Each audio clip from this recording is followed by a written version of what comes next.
Today we're going to take our inspiration from an artist by the name of Louise Nevelson. She would create shadow boxes similar to my example that you see here. So I want to go over a couple steps to help you get started. So I'm going to set this aside for a moment.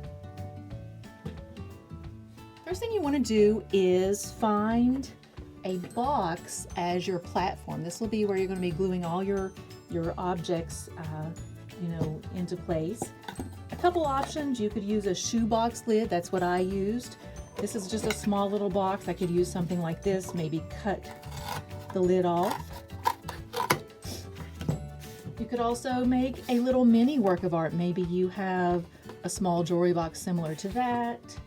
Maybe you have something around your home that was used for something previously. This one's sort of cool because it has some little nice compartments. Of course, I'd have to try to find small objects to fit in there.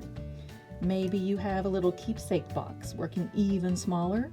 I would just go around and I would find things that would fit inside there. So a little mini masterpiece. My family loves to get these yogurts that have the candies on top. I could potentially eat that candy and then use that plastic. Thinking about using recycled items when it comes to creating your Louise Nevelson inspired work of art. This is a little tin that I got tea in. I could actually make a little work of art right in there, or I could use this as part of a bigger work of art. So we're going to set this aside for a moment. One thing you could do is grab a cereal box and come in and cut out a front panel.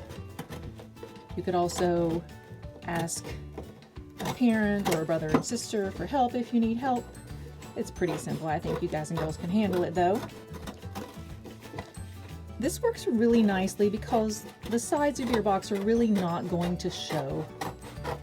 So I could get rid of that. Odds are I'm going to have to do a little repair work. You could tape that or glue that. Please feel free to use whatever you have. So this would make a great place for my shadow box that I'm going to create. So back to my example, just to sort of talk about my thought process here. When you look at the examples attached to this assignment, you'll notice that Louise Nevelson, for the most part, her low relief sculptures, that means something that hangs on the wall but it has some depth. Her low relief sculptures, for the most part, were the same color. Please don't feel as if yours has to be all one color. I did decide to challenge myself and I went with the color red, obviously. So I'm going to sort of deconstruct this and talk about how I went about creating this work of art. I had a lot of fun just looking around my home and seeing what things I already had. Obviously the things that we collect are the things that we're interested in. So I have all kinds of random paper in my art studio. So I found this. I'm going to recycle that from another project. This plastic thing that you see here, this is something that came in a frozen food package. So I decided that would be a great little way to hold different things, These are those yogurt cup tops. So eventually I'm going to glue this all in, but right now I left it deconstructed so I could show you what I decided to do.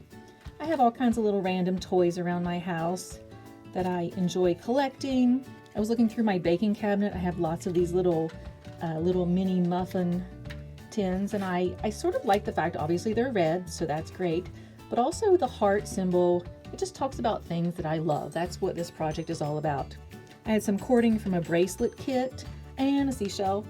That represents my favorite place. I love to, go to the ocean, hang out on the beach. I raided a crayon box and got some colors that sort of matched within this theme.